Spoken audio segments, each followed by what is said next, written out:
So former baseball player, it should be Hall of Famer, Barry Bonds says he deserves to be in the Baseball Hall of Fame. He also says he was vindicated.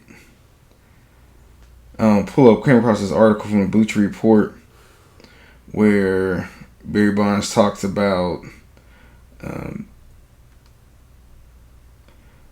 where he did an interview and he says, and somebody asked, does it bother him? He says, yeah, does it bother you? Sure, I'm human.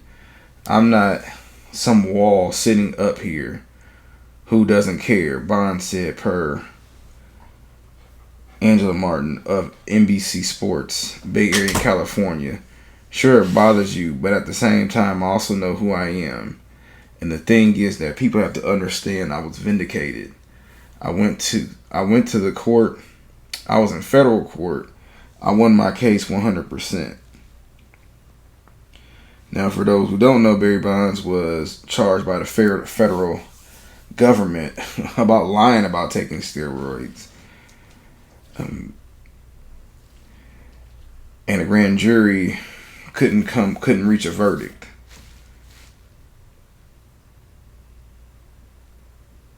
So Barry Bonds remains out of the Hall of Fame despite hitting 762 home runs. He broke Hank Aaron's previous all-time record of 755 in 2007. Yet Cooperstown shunned him. Bonds remains puzzled. Whether they were broken or not broken, there were rules, some rules. In my era, there was no rules, Bonds said. Why is the Hall of Fame punishing me? It doesn't make sense. I have to agree. People who try to act like Barry Bonds was only great because of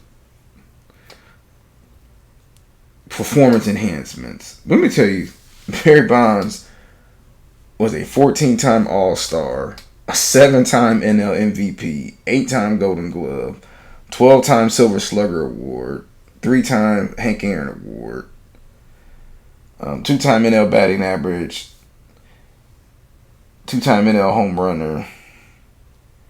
Now, again, 762 career home runs.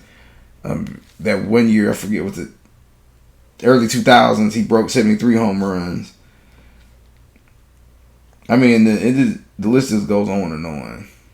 I'm sorry, if you won an MVP 7 times, accusations or not, you deserve to be in the Hall of Fame. Let's not. I think the thing that I don't like about, and a lot of people don't like about the narrative, is they say, "Oh, they were taking steroids." First of all, if we just did a complete drug test of everybody, you'd be a lot surprised of who was doing what back when. Some players even admit that they were doing them in the 60s. And Barry Bonds, Roger Clemens, all these other athletes in the 2000s, late 90s, 2000s are now being punished and stopped. Let's not, everybody, Mark McGwire and Sammy Sosa, those helped save baseball. Baseball was on its last leg. They didn't play in that one year the World Series. And nobody said anything back then. So those players shouldn't be punished for what was going on back then. It's just ridiculous. But he can still get voted in by a committee, but so far he hasn't been voted in. But come on now, let's stop. Barry Bonds deserves to be in the Hall of Fame. You could not talk about the game of baseball and leave Barry Bonds out. And same thing goes for Roger Clemens, Mark McGwire, Sammy Sosa. All these players deserve to be in the Hall of Fame. Period. It is what it is. Tell me what y'all think about it.